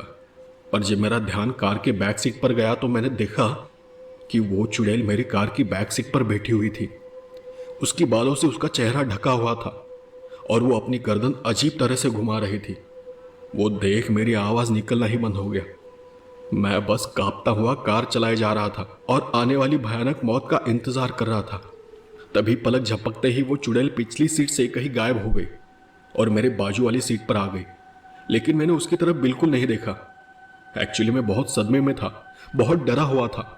मैं उसकी ओर बिना देखे गाड़ी चलाए जा रहा था, पर मेरा दिल तब बैठ गया जब उस चुड़ैल ने अपना सर अपने शरीर से अलग कर मेरे पैरों के ऊपर रख दिया। ये देख मेरे दिल में एक बिजली सी लहर दौड़ गई। मैं अपने आप को मरा हुआ मान चुका था। वो नज़ारा बहुत भयानक था। उसका सर मेरे पैरों के ऊपर था और बाकी बचा हुआ धड़ बस झटपटा रहा था, जैसे कोई जानवर सर काटने के बाद फड़फड़ाता है, झटपटाता है। That was the most frightening moment of my life. डर के मारे मैंने जोर से गाड़ी को ब्रेक लगा दी। मेरी कार रुकने के बाद मैं कार से बाहर निकलकर पागलों की तरह भागने लगा। वो चुड़ैल वहां है या नहीं ये देखना भी मैंने जरूरी नहीं समझा। मैं भागते भागते कब बेहोश होकर गिर पड़ा मुझे भी पता नहीं चला। सुबह जब मेरी आंख खुली तो मैंने देखा कि मैं अपनी गाड़ी के अंदर था। मेरे आसपास पुलिस की गाड़ी और एक एम्बुलेंस थी और उस सड़क पर लोगों का आना जाना शुरू हो चुका था। कुछ दिनों बाद जब मैं हॉस्पिटल से डिस्चार्ज होकर घर गया तो फिर मैंने उस इलाके में जाकर थोड़ी पूछताछ की, तो मुझे बाद में पता चला कि उस सुनसान छोटे रास्ते के करीब थोड़ी ही दूरी पर एक झोपड़ी में एक तांत्रिक औरत रहा करती थी, जो तंत्र मंत्र करने के लिए बकरियों की और गरीब जानवरों की बलि दिया करती थी। उनकी बलि देकर जादू टोना किया करती थी। वहीं के आसपास के लोगों के एक एक कर जानवर गायब होने लगे, पर जैसे ही लोगों को उस औरत के बारे में पता चला तो लोगों ने उसे बहुत पीटा और पुलिस को बुला लिया। पर जब तक पुलिस उसके घर पहुंचती, उस औरत ने अपने आप को लोगों से छुड़ा लिया और अपने घर के अंदर अपना ही गला काटकर अपनी ही बलि दे दी। हैरानी की बात यह थी कि जब पुलिस ने घर का दरवाजा तोड़ा तो उसका सिर बिल्कुल सामने उस झोपड़े के बीचों बीच लटक रहा था और उसकी बड़ी बड़ी आंखें खुली हुई थी। पुलिस को यह समझ ही नहीं आया कि अगर उसने अपना गला खुद ही काट लिया है तो उसका सिर ऊपर कैसे लटक रहा था। हालांकि इसके कोई सबूत नहीं मिले, पर लोगों का मानना था कि उसका बस शरीर ही मर गया था, पर उसकी आत्मा आज भी जिंदा है और उसी ने अपने सिर को ऊपर लटकाया था। तब से वो औरत चुड़ैल बनकर उस हाईवे पर अपना सिर लिए भटकती रहती है। मैं उस दिन किसी तरह मौत के मुंह से बच तो गया था, पर उसके बाद मैंने कभी भी उस शॉर्टकट रास्ते से जाने की हिम्मत नहीं की। मेरा नाम वीरेंद्र सिंह है और मैं एक आर्मी का रिटायर्ड सिपाही हूँ। ये कहानी तब की है जब मुझे आर्मी ज्वाइन किए बस कुछ ही महीने हुए थे। मेरे लाइफ में मैंने महसूस की ये सबसे डरावनी घटना है। सिक्योरिटी और गोपनीयता की वजह से मैं आपको हमारी पोस्ट का नाम तो नहीं बता सकता, पर उन दिनों मेरी पोस्टिंग अरुणाचल प्रदेश की सीमा पर एक हिल पॉइंट पर थी। हमारा मेन पोस्ट पहाड़ के नीचे था, जहां हमारे खाने और सोने की व्यवस्था थी। तो ऐसा होता था कि हर 24 घंटे बाद हिल पॉइंट की पोस्ट पर ड्यूटी चेंज हुआ करती थी। मतलब वहां जो भी ड्यूटी कर रहा होता वो नीचे आ जाता और दूसरे 2 सिपाही उनकी जगह ले लेते। तो ऐसे ही एक दिन उस हिल पॉइंट पर मेरी ड्यूटी लग गई। अब मैं और मेरा एक कलीग हम दोनों पहाड़ चढ़ रहे थे। हम दोनों के पास हमारे खाने पीने का सामान, 2 राइफल्स और अपनी सुरक्षा के लिहाज से कुछ चीजें थी। और अब यहां से असल कहानी शुरू होती है। तो पहाड़ चढ़ते चढ़ते एक वक्त ऐसा आया कि जो मेरा कलीग था वो मुझसे थोड़ा आगे निकल गया। अब पहली बार मैं उस पहाड़ को चढ़ रहा था, इसलिए मुझे वहां के बारे में ज्यादा कुछ पता नहीं था। चांद की धीमी सफेद रोशनी चारों ओर फैली हुई थी और तब मैं चलते चलते एक ऐसी जगह पर पहुंचा जहां आसपास कुछ भी नहीं था। चारों तरफ हिमालय की चोटियां दिखाई दे रही थी। वो हिस्सा एक बहुत बड़े खुले मैदान जैसा था। वो एहसास पहले तो बहुत अच्छा लग रहा था। ठंडी तेज हवाएं चल रही थी और मैं वहां की खूबसूरती को देखते हुए धीरे धीरे आगे बढ़ रहा था। तभी मेरी नजर पहाड़ी पर बनी एक झोपड़ी की ओर गई। झोपड़ी की चारों ओर घनी झाड़ियां थी। हवा की सनसनाहट के अलावा बाकी सब बहुत शांत था। कुछ देर चलने के बाद मेरा कलीग मुझे दिखाई देना ही बंद हो गया। मैं जब अपने कलीग को आसपास देख रहा था, ढूंढ रहा था, तभी मुझे उस झोपड़ी के अंदर से कुछ रोशनी से दिखाई देने लगी। तो मुझे ऐसा लगा कि मेरा कलीग शायद वहीं गया होगा। तो मैं उस झोपड़ी की ओर गया, लेकिन फिर भी अपनी हिफाजत के लिए मैंने राइफल को अपने हाथों में लेकर सामने की ओर तान लिया। मैंने उस झोपड़ी के दरवाजे को 2-3 बार खटखटाया, पर कोई दरवाजा खोलने नहीं आया और न ही अंदर से कोई आवाज आई। तो मुझे यह भी लगा कि शायद मैं नया हूं और पहली बार ऐसी जगह पर जा रहा हूं, तो मेरा कलीग जो है वो शायद मुझे जानबूझकर डराने की कोशिश कर रहा है। तो फिर मैं झोपड़ी के पीछे की तरफ चला गया, जहां पर कुछ दरारें थी और उनसे रोशनी बाहर आ रही थी। मैंने एक बड़ी दरार से उस झोपड़ी के अंदर झांक कर देखा तो अंदर एक दीवार के पास महाकाली की एक विकराल मूर्ति थी जो शव पर आरूढ़ थी। उस मूर्ति के चरणों के पास एक हवन कुंड रखा हुआ था जिसकी सुगंधित धूप निकलकर कमरे के वातावरण में छा रही थी। मैंने देखा कि एक आदमी हवन कुंड के सामने बैठा हुआ है, पर उसकी पीठ मेरी तरफ होने की वजह से मैं उसका चेहरा नहीं देख पा रहा था। उसकी पीठ पर जगह जगह खरोंचे जाने के निशान बने हुए थे और उसका सर मुंडा हुआ था। उस हवन कुंड के पास ही एक लंबे आकार का फरसा था और उस फरसे के पास कोई एक युवती लेटी हुई थी। उसके सारे शरीर पर सिंदूर पुता हुआ था और गले में फूल की माला भी थी। ऐसी भयानक स्त्री कि कोई कल्पना भी नहीं कर सकता था। मैं बस वो देख रहा था कि आखिर ये लोग कर क्या रहे हैं। मुझे अंदर से कोई आवाज सुनाई नहीं दे रही थी, पर उस आदमी के होठ हिल रहे थे मानो वो कोई मंत्र पढ़ रहा हो। कुछ देर बाद सामने बैठा वो इंसान अपनी जगह से उठा और उसने वहीं पास रखा हुआ ग्लास जैसा कुछ उठाया और उसमें से जो भी था उसे घटाघट पी गया। वो कोई शराब या जरूर कोई नशीली चीज थी, क्योंकि उसे पीने के बाद उसके चेहरे के भाव बदलने लगे और वो और खौफनाक दिखने लगा। वो बार बार अपनी जीभ और होठों को अपने दांतों के बीच दबाए जा रहा था, जैसे कोई साइको इंसान करता है, बिल्कुल वैसे। फिर उसी आवेश में उस इंसान ने फरसा उठा लिया और जाकर उस युवती के सामने खड़ा हो गया। मुझे एहसास हुआ कि अब कुछ बहुत बुरा होने वाला है। मैंने वही जोर जोर से उस झोपड़ी को पीटना शुरू किया और चिल्लाने लगा कि छोड़ दो उस लड़की को, पर शायद मेरी आवाज अंदर जा ही नहीं रही थी, क्योंकि कोई भी मेरी बात का जवाब नहीं दे रहा था। बहुत अजीब बात थी। तभी वो इंसान झुककर मेरी ओर देखने लगा। उसकी आंखों में जैसे खून उतर चुका था। वो आंखें खींची खींची सी लग रही थी। मुझे ताकने के बाद उस आदमी ने अपने हाथ का चमचमाता हुआ फरसा उस लड़की के गर्दन पर तान लिया और दूसरे ही क्षण खच की आवाज सुनाई दी और उसके साथ ही एक चीख भी गूंजी। घबराहट में मैंने कुछ राउंड फायर कर दिया और उसका उन पर कोई असर नहीं हुआ। तो मुझे फिर शक हुआ कि यह किसी छलावे जैसा कुछ हो सकता है। वो देख मैं वहां से भागने लगा। कुछ देर बाद मेरा कलीग भी मुझे ढूंढता हुआ वापस पीछे आ गया। थोड़ी देर तक तो मुझसे कुछ बोला भी नहीं जा रहा था। फिर मैंने उसे वो किस्सा सुनाया और उसे खींचते हुए वापस उस जगह पर पहुंचा और उस मैदानी इलाके की ओर इशारा करते हुए कहा, यही यही वो झोपड़ी है। पर जब मैंने खुद मुड़कर देखा तो आसपास कुछ भी नहीं था। न वो झोपड़ी थी और न ही कोई रोशनी दिखाई दे रही थी। मेरे कलीग ने अपनी टॉर्च ऑन की और आसपास गौर से देखा, पर उसे भी कुछ दिखाई नहीं दिया और उसके बाद वो मुझ पर हंसने लगा। मैंने उससे पूछा, क्या हुआ सर जी, आप हंस क्यों रहे हो? मैंने सच में एक आदमी को एक लड़की की बलि देते हुए देखा है। उसकी वो चीख, वो सब तरफ खून, वो सब सच है। तो फिर उसने मुझे उस जगह की हिस्ट्री के बारे में बताया। उसने कहा कि यही करीबन 100-150 साल पहले अघोरी साधु रहा करते थे। उनका बहुत बड़ा मठ था। वो इस जगह अघोरी तरीके से तंत्र मंत्र की साधना किया करते थे। जब देश आज़ाद हुआ तो अपनी सरकार ने उस मठ को हटाकर उसी जगह गोरखा रेजिमेंट का एक सेंटर बना दिया। पर जब वो सेंटर शुरू हुआ तो उसके कुछ दिनों बाद ही एक एक कर अपने सिपाहियों की मौत होने लगी। पहले तो मौत का कोई कारण किसी को समझ नहीं आ रहा था।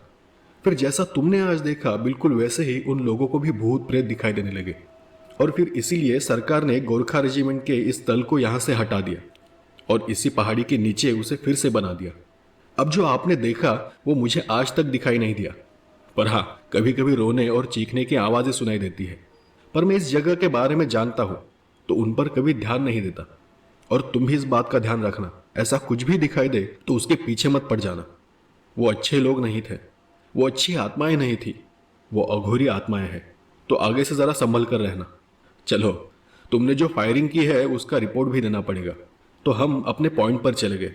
जाते ही हमने रेडियो से अपनी पोस्ट को रिपोर्ट किया कि जंगली जानवर जैसा कुछ था, तो उसे भगाने के लिए फायर करना पड़ा। वहां जाने के बाद हम दोनों जब गश्त लगा रहे थे तो मेरा ध्यान बार बार उस खुली मैदानी जगह पर जा रहा था। उस घटना के बाद मुझे कई बार यह एहसास हुआ कि वहां कोई झोपड़ी है और उसमें से रोशनी दिखाई दे रही है। उसके बाद भी कई बार मेरे नज़रों के सामने वो होम कुंड, वो डरावना इंसान, वो काली की मूर्ति, वो भयानक युवती, वो सब भयानक नजर आ रहा था। कुछ दिनों तक मुझे नींद आना ही मुश्किल हो गया। पर देश की सुरक्षा उससे कई ज़्यादा इंपॉर्टेंट थी। फिर मैंने भी उन चीज़ों को नज़रअंदाज करना शुरू किया और फिर कुछ ही दिनों में मुझे उन सब चीज़ों की आदत सी हो गई।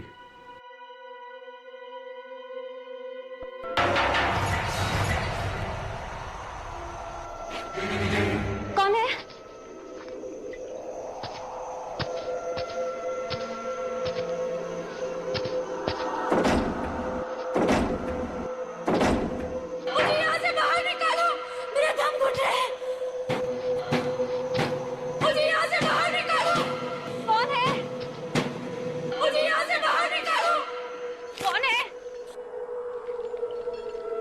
ये कहानी पिछले साल की है।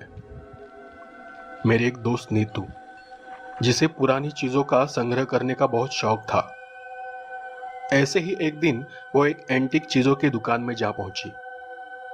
वहां वो एक एक कर पुरानी चीजों को देख परख रही थी कि उसे एक 60 साल पुराना मिट्टी का घड़ा पसंद आया।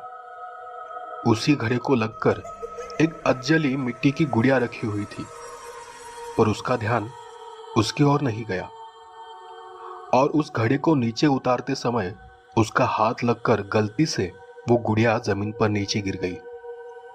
टूटने की आवाज सुनते ही दुकानदार वहां आ पहुंचा। मिट्टी की गुड़िया वैसे तो मजबूत थी, पर बहुत ऊपर से नीचे गिरने की वजह से उसके हाथों की मिट्टी की उंगलियां टूटकर बिखर गई।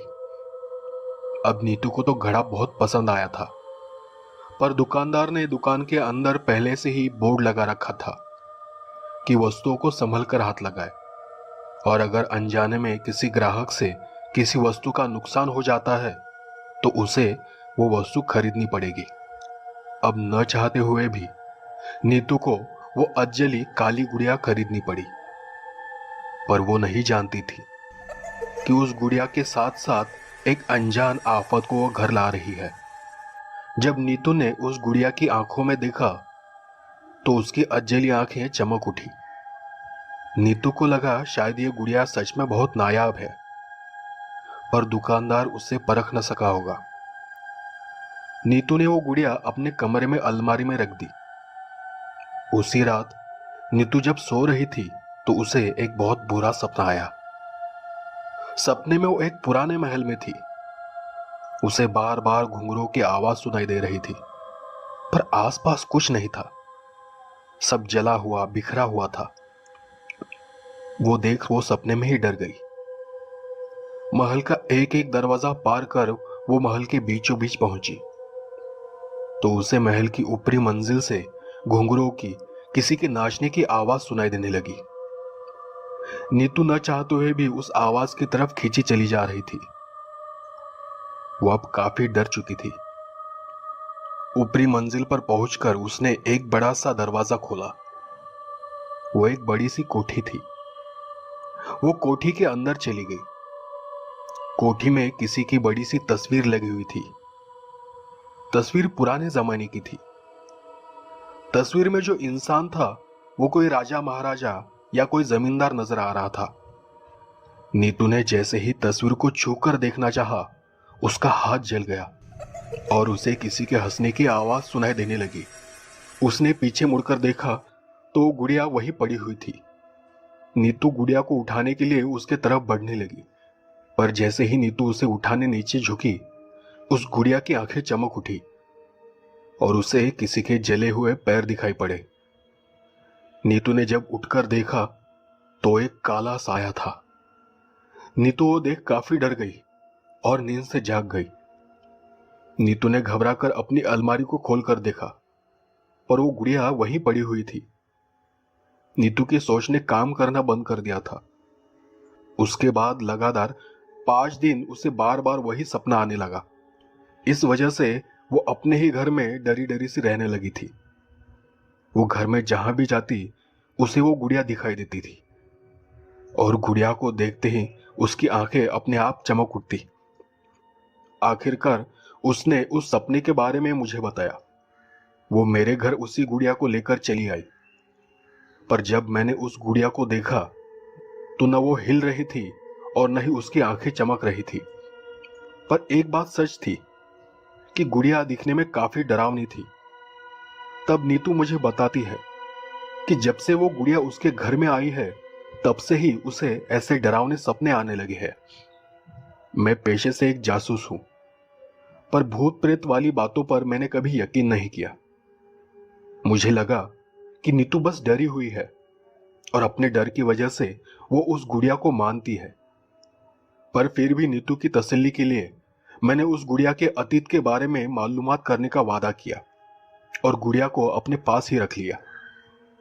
दूसरे ही दिन मैं उस गुड़िया को लेकर उसी एंटीक वस्तु की दुकान पर पहुंचा। जब मैंने वो गुड़िया दुकानदार को दिखाई तो उसने उसे पहचानने से इनकार कर दिया। पर जब मैंने उसे पुलिस की धमकी दी तो उसने बताया कि वो गुड़िया के बारे में कुछ नहीं जानता, पर इसी इलाके में एक बाबू करके चोर है। उसने ही ये गुड़िया कहीं से चुरा कर लाई थी। अगर वो मिल जाए तो गुड़िया के बारे में जानकारी मिल सकती है। तो फिर मैंने उस चोर को ढूंढना शुरू किया और 3 दिन बाद वो चोर मेरे हाथ लगा। पर उसने जैसे ही गुड़िया को देखा, वो उसे देखकर बहुत डर गया। हटाओ, हटाओ, इसे मेरे सामने से हटाओ, ये बहुत मनूस गुड़िया है। तब मैंने उससे पूछा कि इस गुड़िया के बारे में तुम क्या जानते हो, मुझे सब सच बताओ। तब उस चोर ने मुझे बताया कि लालगंज नाम का एक महल है, बहुत पुराना पर जला हुआ। ये गुड़िया उसने वहीं से चुराई थी। पर जिस दिन उसने गुड़िया चुराई थी, उसी दिन से उसे बार बार एक जली हुई लड़की नजर आने लगी थी। तो उसने उसे उस दुकानदार को कम कीमत पर बेच दिया था। बहुत पूछताछ करने पर भी मुझे उस गुड़िया के अतीत के बारे में कुछ पता नहीं चल पा रहा था। तो आखिरकार मैंने उस लालगंज महल जाकर छानबीन करने का फैसला किया और आधी रात को मैं अकेला ही हाथ में टॉर्च लिए उस महल में जा पहुंचा। महल बाहर से दिखने में काफी डरावना था। देखने पर साफ साफ पता चल रहा था कि महल काफी दिनों से बंद पड़ा हुआ है। महल के दरवाजे पर एक बोर्ड लगा हुआ था कि महल के अंदर जाने की कोशिश न करें, अपनी मौत के जिम्मेदार आप खुद होंगे। पर वो बोर्ड पढ़कर मुझे अजीब सा एहसास होने लगा कि इस महल में जरूर कुछ गड़बड़ है। पर मेरा पेशा ही ऐसा था कि वो बोर्ड मुझे अंदर जाने से रोक नहीं पाया। मैं टॉर्च की रोशनी में महल के अंदर दाखिल हुआ। एक एक दरवाजा पार कर मैं महल के बीचों बीच पहुंच गया और तब जाकर मुझे महसूस हुआ कि नीतू ने सपने में जो महल देखा था और जैसा मुझे बताया था, ये बिल्कुल वैसा ही महल था। और तब मेरा ध्यान अपने आप ऊपरी मंजिल की ओर गया। ऊपरी मंजिल का दरवाजा खोलकर मैंने देखा कि वो एक पुरानी कोठी थी। बड़े बड़े पर्दे जले हुए थे और सामने ही किसी की जली हुई तस्वीर थी। जैसा नीतू ने कहा था, वो तस्वीर बिल्कुल वैसी ही थी, किसी इंसान की तस्वीर। पर तस्वीर जलने की वजह से उसका चेहरा ठीक से नजर नहीं आ रहा था। तस्वीर के नीचे एक नाम लिखा हुआ था, नारायण दास गुप्ता। अब मुझे और एक कड़ी मिल गई थी। पर जैसे ही मैंने वो नाम जोर से पढ़ा, अचानक किसी के हंसने की आवाज सुनाई देने लगी। मैंने पीछे मुड़कर देखा, पर वहां कोई नहीं था। मैं यहां वहां आसपास देख ही रहा था कि अचानक मेरी टॉर्च ने काम करना बंद कर दिया। मैं उस टॉर्च को अपने हाथों पर पटक पटक कर चालू करने की कोशिश कर रहा था कि मुझे सड़ी गली जली हुई चमड़ी की बदबू आने लगी। मैं समझ गया कि मेरे साथ कुछ तो बुरा होने वाला है और मैं डर के मारे टॉर्च को और जोर से पीटने लगा। तभी अचानक ही टॉर्च चालू हो गई और उसकी रोशनी में मुझे वो जला हुआ साया नजर आया। मैं डर के मारे पीछे गिर पड़ा, पर वो साया अगले ही पल गायब हो गया। मैं डर के मारे वहां से भाग खड़ा हुआ और भागते भागते महल के बाहर आ गया। मैंने उस महल के बाहर आने के बाद पीछे मुड़कर देखा तो मुझे ऊपरी मंजिल पर एक जलती हुई लड़की की आकृति नजर आई। वो मुझे ही घूर रही थी। मैंने झट से अपनी गाड़ी स्टार्ट की और वहां से निकल गया। मैं समझ चुका था कि यह कोई आसान मामला नहीं है, इसमें जरूर कुछ राज छुपा हुआ है।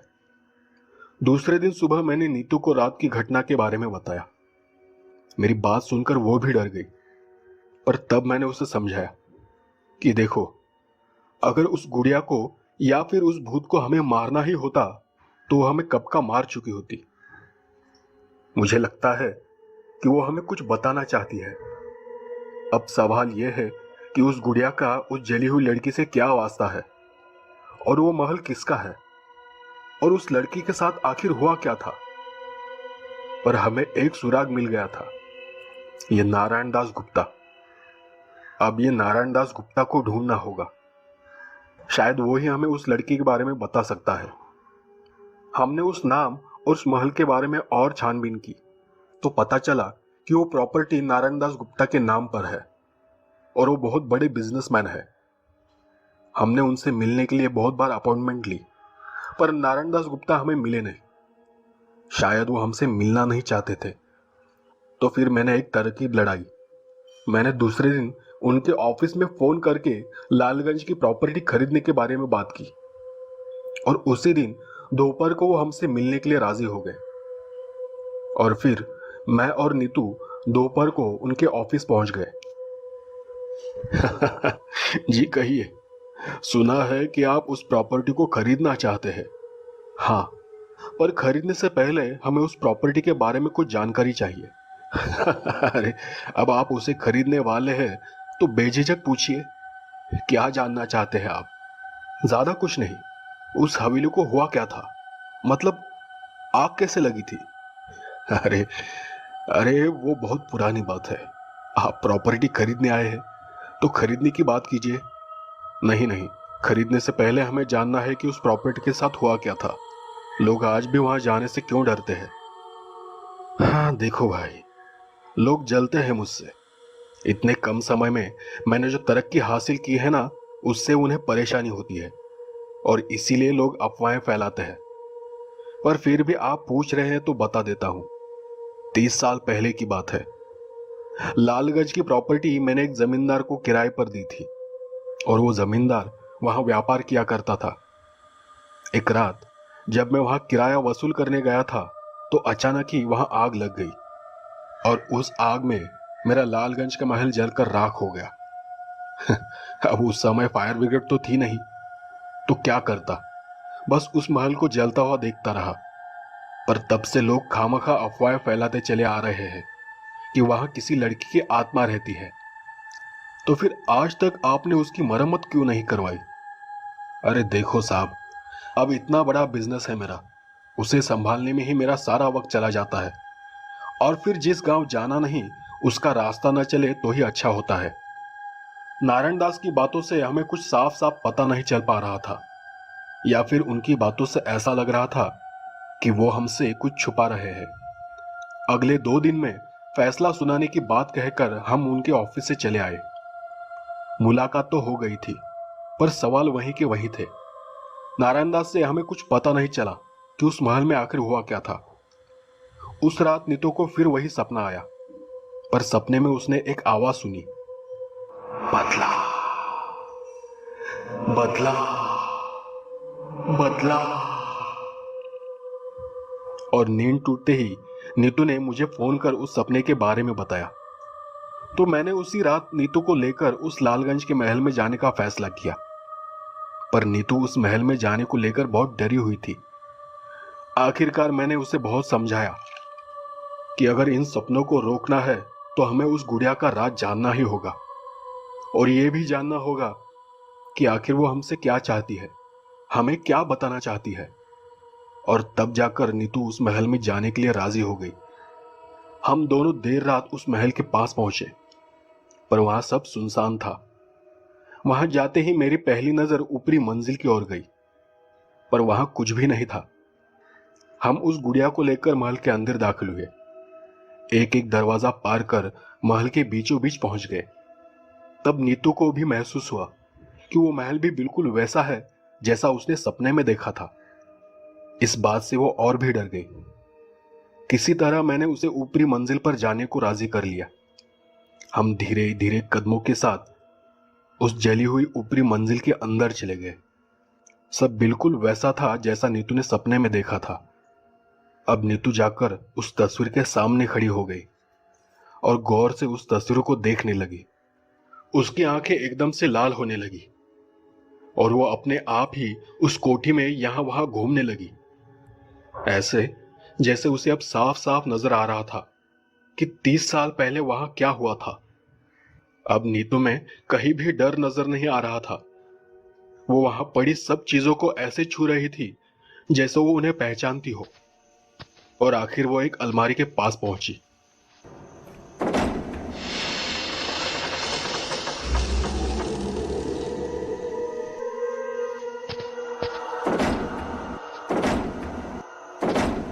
मुझे यहाँ से बाहर निकालो, मेरा दम घुट रहा है। मुझे यहाँ से बाहर निकालो। कौन है? मुझे यहाँ से बाहर निकालो। कौन है? और उस अलमारी को देख वो जोर जोर से रोने लगी। नीतू, नीतू, नीतू क्या हुआ? नीतू क्या हुआ? तुम क्यों रो रही हो? नीतू, नीतू होश में आओ। मेरे धक्का देते ही नीतू होश में आ गई। नीतू के होश में आते ही उसने मुझे सारी बात बता दी कि उसने वहां क्या देखा है। मैंने अलमारी खोलकर देखा तो उसमें किसी की अजली हड्डियां पड़ी हुई थी। नीतू ने बताया कि यह हड्डियां सुंदरी नाम के एक औरत की है। नारायण दास गुप्ता ने उसे रखेल बनाकर इस कोठी में रखा था। सुंदरी को लगता था कि नारायण दास उससे शादी करेगा, पर एक दिन जब सुंदरी ने उससे शादी करने को कहा तो नारायण दास ने इनकार कर दिया। जबकि नारायण दास उस हवेली में लड़कियों का व्यापार करता था। वो सुंदर सुंदर लड़कियों को वहां लाकर बड़े अमीर लोगों को बेच देता था। पर सुंदरी ने जब उसका ये राज खोलना चाहा तो उसने उसे इस अलमारी में बंद कर महल को आग लगा दी थी। और इस महल के साथ ही नारायण दास का वो राज भी खत्म हो गया था। वो गुड़िया भी उसी अलमारी में बंद थी और मरने के बाद सुंदर की आत्मा ने उसे अपना जरिया बना लिया था। उस गुड़िया के जरिए वो नारायण दास से अपना बदला लेना चाहती थी। और तभी हम दोनों को महल में घुंघरू की आवाज सुनाई देने लगी और उसके साथ साथ ही और एक आवाज महल में गूंज रही थी, बदला, बदला, बदला। अब नीतू और मैं, हम दोनों नारायण दास गुप्ता की सारी असलियत जान चुके थे और ये भी कि वो अजेली लड़की और कोई नहीं बल्कि सुंदरी है। वो बस नारायण दास से अपने किए का बदला लेना चाहती थी। दूसरे दिन हमने सोच समझकर एक निर्णय लिया। हम जानते थे कि नारायण दास उस हवेली में आसानी से नहीं आएगा, तो हमने उसके सामने एक प्रस्ताव रखा कि हम उस हवेली को आज ही खरीदना चाहते हैं, पर उसके लिए उसे हमारे साथ उस हवेली में आना होगा। हम उसे हवेली में ही उस लालगंज हवेली की रकम अदा करेंगे, जो कि उसकी बताई कीमत से 2 गुना ज्यादा होगी। हमारा प्रस्ताव सुनकर नारायण दास हवेली में आने को तैयार हो गया। उसी दिन शाम को हम सब हवेली के बाहर पहुंचे, पर नारायण दास हवेली के अंदर आने से मना करने लगा और बाहरी व्यवहार पूरा करने की बात करने लगा। हमने जैसे तैसे उसे हवेली के अंदर आने को मना लिया। हवेली के अंदर आते ही नारायण दास की 30 साल पुरानी यादें ताजा हो गई और उसे अपने किए कराए कर्म साफ साफ नजर आने लगे और वो अपने आप ही हवेली की ऊपरी मंजिल में कोठी की ओर बढ़ने लगा। नीतू और मैं हम नीचे खड़े होकर देख रहे थे और तभी हम दोनों को किसी के हंसने की आवाज सुनाई देने लगी। चले जाओ यहां से, चले जाओ यहां से, वरना तुम्हारी मौत के जिम्मेदार तुम खुद होगे। वो आवाज सुनते ही नीतू और मैं महल के बाहर चले गए और जैसे ही हम महल के बाहर आ गए, महल का दरवाजा अपने आप अंदर से बंद हो गया। अब महल में सिर्फ सुंदरी का भूत और नारायण दास था। नीतू और मैंने उस गुड़िया को वहीं रखकर घर जाने का फैसला किया और हम गाड़ी में बैठ गए। तभी हमें महल के अंदर से चीख पुकार सुनाई देने लगी। इसमें कोई शक नहीं था कि ये चीख पुकार नारायण दास की थी और सुंदरी उसके साथ हुए हादसे का बदला ले रही थी। उस रात नीतू को कोई भी बुरा सपना नहीं आया और दूसरे दिन सुबह जब हमने अखबार देखा तो उसमें नारायण दास गुप्ता की मौत की खबर छपी हुई थी। नारायण दास गुप्ता, एक प्रसिद्ध बिजनेसमैन की अपनी ही लालगंज की हवेली में जलकर मौत हुई थी।